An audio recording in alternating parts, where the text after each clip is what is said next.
What's going on, world? You're watching MBTV. It's all about growth with your host, Big Brother Biz. Today I got a special guest on the couch with me, Admiral. Yes, sir. What's good, my brother? Blessed, man. Just like always, man. Everybody that sits on this couch tells me the same thing. They're blessed. I know on a daily, I'm blessed just to be here representing hip-hop on our own platform. You know what I mean? Right. Rocking our own merch. You get what I'm saying? In our own space. Yes. You know what I mean? Blessed. You know what I mean? And speaking of rocking our own stuff and being a brand, I want to jump right into this, Admiral, and I want to get into the hustle of this. Like most artists just depend on stream money.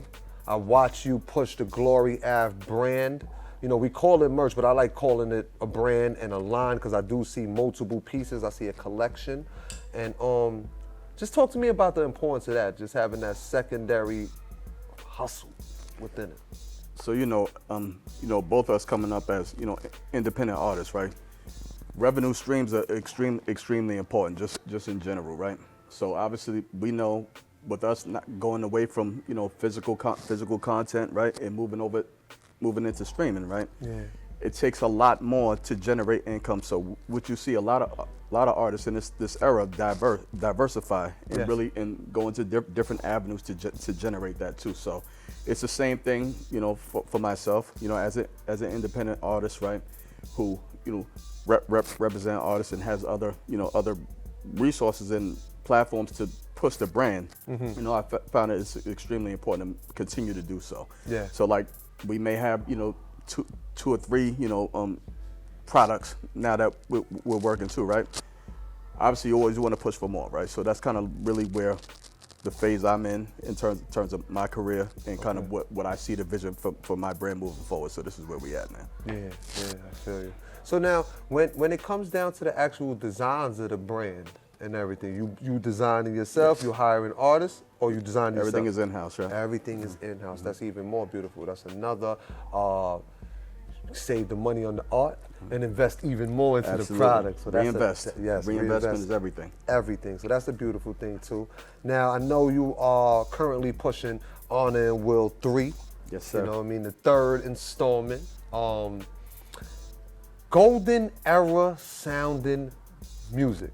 But I did hear a couple of drums that was a little bit drilly, a little bit trappy drill, you know what I mean? But I still heard rap. Right. I still heard rap. So that's the artist in me listening to Admiral. That was purposeful just to get the young boys to hear the melodic sound and then pull in? Yeah. And I think I know the record in particular that you're talking about is Big Dog, right? Mm-hmm. So that's the record. So I had a producer from the UK, slide me a little package of beats, right? And for some reason, this one just caught me, right? And obviously, we've been getting beat down with drill crazy, right? Yeah.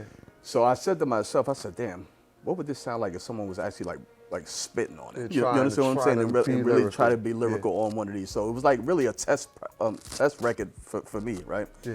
But once I recorded and finished the record, I took a liking to it too, So I slid it to some people, and when I started submitting it for playlists and stuff, people were picking this record up crazy. So it's like gravitating to it. Yeah. So the music got to grow its own legs. So the beauty of that is that it did open up some ears for people to listen to some of the other music though too. Yes. So that was the beauty of the record though. But the record is still going strong too. I actually have another one that hasn't been released yet too. It's a little bit different, a little bit darker than that record is too. Okay. But like I said, it's still always bars first, right? Bars first. It's always bars first, and bars no matter what the production first, is. Before spinning. Right. Before you spin and then double back to spin again, bars. True you know story. what I mean? Now let me ask you a question. Admiral, you from the Bronx, right? Indeed. So in your personal opinion, and this is because everybody has their own opinion, you know what I mean? Is a Bronx MC allowed not to be lyrical, being that this is where it started? Should every Bronx artist, if you come from the Bronx, have to have bars?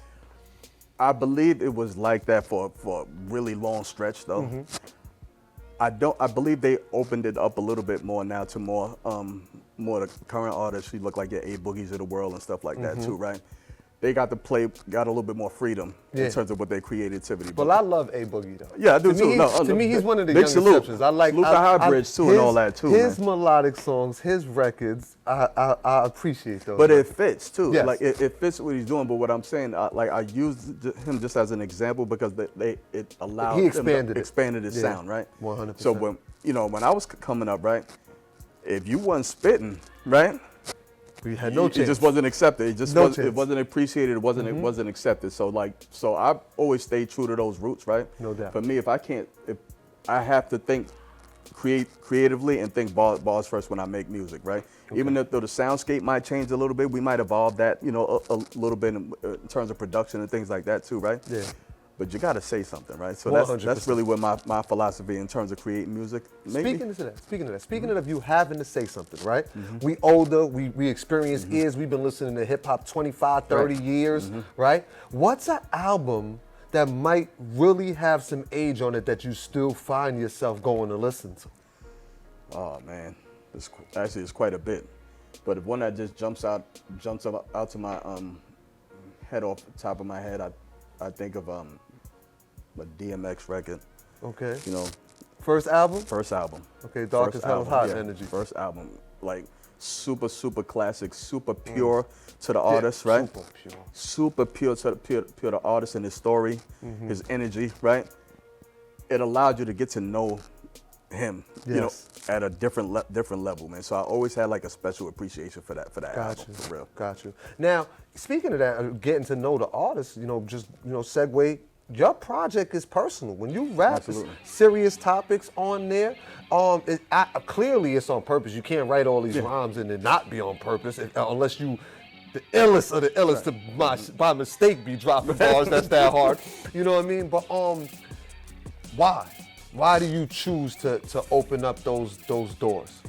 One thing that I always, like when I looked at myself as an artist, as I was evolving as an artist, was what type of artist I wanted to be, right? So I always wanted to be kind of one of the artists I looked up to, right? And the people that I most identified with was the people who identified with their stories, right? And who spoke their truth unapologetically. That was kind of like what made me passionate about it. And honestly, there's a lot of highs and lows, right? When you're doing this, right, you think about the business, trying to make certain records, right?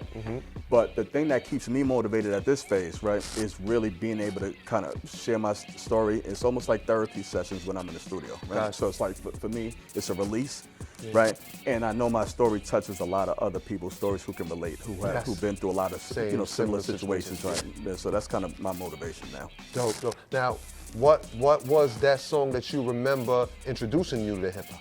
Like mine was Slick Rick, A Children's Story. That's the first song I remember like learning, the first one that really, really attracted me to hip hop. You remember your first record? I feel it was the first record that really caught me, like that I remembered off the top of my head, I think The Show. The Show was one that really caught me. I remember being a little kid, right, and this was ringing off. Yeah.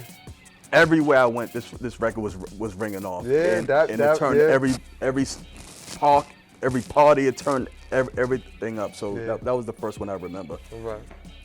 Okay.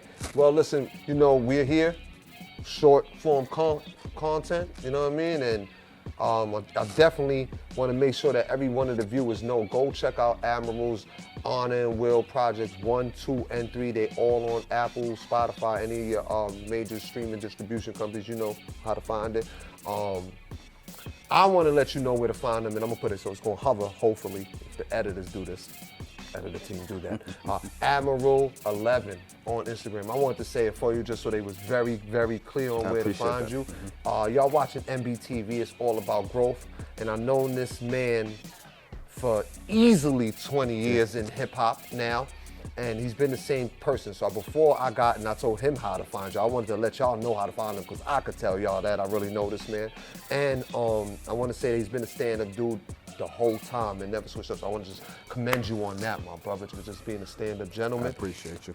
And Admiral, out your own mouth, you let them know where to find you. Well, y'all can find me, like I said, at Admiral11, just like my brother Biz just told y'all. I also have a website, which is admiral11.com.